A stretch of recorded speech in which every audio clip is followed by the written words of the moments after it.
Bienvenue à cette présentation web sur les ingrédients de conservation de la vie de couple. J'ai le privilège de partager avec vous ma recette maison qui m'arrive depuis plus de 30 ans.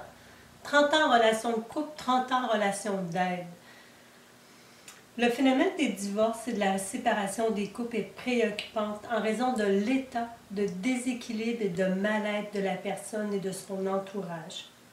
La psychanalyste et auteure du livre « J'ai mal à mon couple », Dr Tellac, affirme qu'il est aujourd'hui plus difficile de maintenir la relation de couple qu'avant.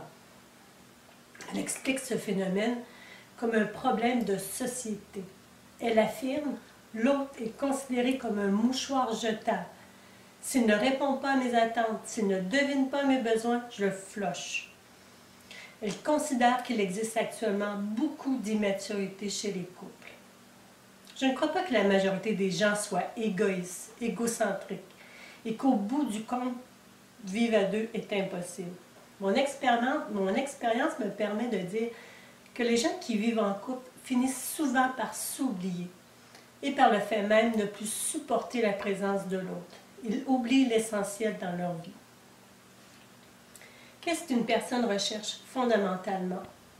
La majorité des gens recherchent le bien-être, le bonheur, la paix intérieure, la complicité. Toutefois, vous devez admettre que cette recherche se vit principalement en présence de l'autre et des autres. Bien s'entendre avec son partenaire est assez complexe. C'est pourquoi je vous présente 4 ingrédients qui devraient vous aider à pimenter positivement votre relation. Le premier ingrédient de conservation de la relation de couple est éliminer les ingrédients passés date. La personne qui est en crise de couple est affectée émotivement. Peine, colère, maux physiques, anxiété. Je sais par expérience, elle peut passer des heures en récrimination de toutes sortes. C'est l'accumulation des vidanges dans la cuisine qui font que ça sent mauvais. Quand la relation est contaminée par des ingrédients passés date, le risque que cela tourne au vinaigre est réel. Je ne connais pas de cuisinier qui ferait une recette avec des éléments passés date.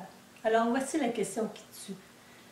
Avez-vous tendance à revenir sur des faits, des éléments du passé, à vous gargariser le palais, ou plutôt le mental, au point de ne plus avoir envie de vivre avec votre partenaire? Dans la majorité des cas, votre conjoint est canné pour ce qu'il a dit, a fait, n'a pas dit, n'a pas fait, fera ou ne fera pas. Et vous remuez la sauce quotidiennement. Pensez-y. Si en plus de mariner dans vos problèmes, vous commencez à en parler à votre entourage, question de vous confirmer que ça sent vraiment mauvais, vous êtes certain de traîner cette mauvaise odeur avec vous. À force de trop battre les ingrédients, il est certain que le goût s'altère. En fait, quand un aliment est passé date, avez-vous le réflexe de le jeter au vidange ou d'attendre qu'il soit vraiment, mais vraiment pourri pour vouloir changer d'espace? Non. Mon message était en relation de crise ou en situation de crise, la personne veut souvent tout lâcher, repartir à zéro plutôt que d'agir sur les éléments qui la frustrent. Vos préoccupations mentales font craquer votre fondation et cela devient très difficile de penser que vous allez devoir continuer à vivre avec l'autre que vous ne pouvez plus sentir. Si vous voulez vous assurer que votre couple est assez fort pour passer à travers l'amertume, le goût amer qui s'est infiltré dans votre relation, liquidez les événements passés date. Vivez au présent et composez avec ce que vous avez sous la main. Changez ce sur quoi vous avez du pouvoir et faites des projets qui vous animent. Si vous ne pouvez pas le faire seul, demandez conseil à des professionnels. Le deuxième ingrédient de conservation de la relation de couple, c'est miser sur les bonnes proportions. Une recherche québécoise portant sur les dirigeants d'entreprises ayant les meilleurs revenus révèle qu'ils ont en commun 3 composantes qu'ils jugent essentielles à leur succès. Premièrement, ils priorisent leur santé physique, leur alimentation, l'activité, le sport, la détente, les voyages. Deuxièmement, ils sont passionnés par ce qu'ils font. Ils sont vivants, actifs, interactifs, allumés, éveillés. Le chakra du cœur est allumé. Troisièmement, ils ont un réseau de contacts et d'amis qui les nourrissent socialement. Ils ont le réflexe de demander conseil et ils s'organisent pour être bien entourés. Imaginez que votre couple mise sur les bonnes proportions en ce qui touche à l'équilibre physique, émotionnel, social. La probabilité de succès est assurée. Est-ce que vous intégrez de façon satisfaisante ces 3 ingrédients dans votre quotidien? Le troisième ingrédient de conservation de la relation de couple est choisir des ingrédients qui ont de la saveur. Je pars du principe qu'on est seul et qu'on meurt seul. Votre compagnon de vie est un partenaire unique qui chemine avec vous.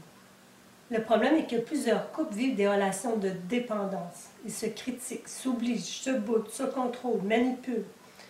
Dans la grande majorité des cas, ce n'est pas l'amour que vous portez à votre partenaire qui fait mal, mais votre attachement à le modeler à vos attentes. Ces relations d'attachement enlèvent toute saveur à la relation. La relation fusionnelle exige de la conformité, une façon de vivre selon certains standards. Il y a le plus souvent une perte d'individualité. Les qualités que l'on aimait chez l'autre deviennent des défauts. Vous reprochez à votre conjoint ce que vous ne vous permettez pas de dire ou de faire. Partir une journée de golf ou encore dépenser des sous pour des vêtements. Apprenez à conserver votre unicité. Restez le gars ou la fille qui a du plaisir dans la vie. Je vous présente un cas réel. Vous imaginez un monsieur qui sort du bureau, qui s'arrête au bar pour prendre un verre avec des collègues de travail. Il est de bonne humeur, s'amuse sans rien faire de mal. À 19h, il stationne dans la cour de la maison et instantanément, son humeur change. On ne voit plus le même gars, là, phoné, drôle, vivant. Il sait que sa blonde l'attend avec les enfants et que c'est certain qu'elle va lui reprocher son escapade. Bon, je suis certaine que certains vont penser qu'il est inconséquent, qu'il ne prend pas ses responsabilités. Pour moi, le drame dans cette situation, c'est le changement d'attitude, comme s'il devait jouer un autre rôle en arrivant à la maison. Maintenant, mettez-vous dans la peau de la dame qui l'attend pour donner les bains, faire les devoirs, prendre les repas, peu importe.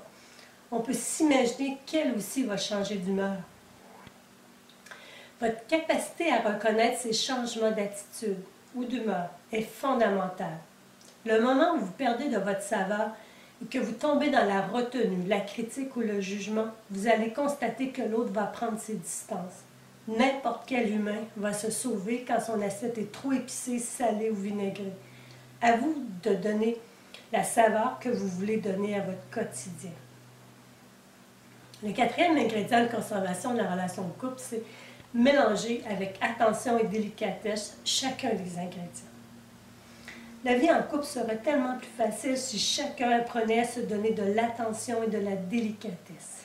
Il est courant que l'un des partenaires ou les 2 partenaires vivent dans les relations de couple les mêmes problèmes ou frustrations que lorsqu'ils étaient jeunes. La majorité des gens reproduisent dans leur quotidien les mêmes conflits relationnels qu'ils n'ont pas réussi à dénouer. Par exemple, s'il n'y a pas de dialogue entre les 2 partenaires, ils ne parlent jamais, et quand ils vous parlent, ils ne vous écoutent pas. Quand vous lui parlez, il ne vous écoute pas ou ne répond pas. C'est un dialogue de sourds.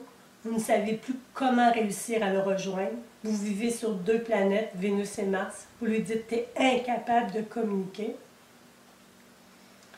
Sous l'angle de ressenti maintenant, vous vous sentez isolé, mis à part par votre conjoint. Vous interprétez que votre opinion n'est pas considérée et reconnue.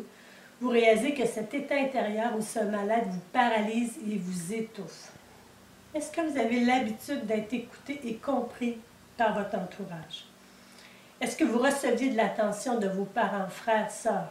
Est-ce que vous pouviez toujours donner votre opinion? Est-ce que vous étiez capable de l'exprimer? Il est assez rare que le pattern établi dans la jeunesse change et que lorsqu'on se retrouve en couple. Plusieurs personnes reviennent avec les mêmes problèmes relationnels dans leur vie de couple. Si vous devenez plus conscient de cette souffrance intérieure, vous pourriez plus facilement vous orienter vers des solutions plutôt que de changer de partenaire. Se donner cette présence à soi avec attention et délicatesse, c'est payant.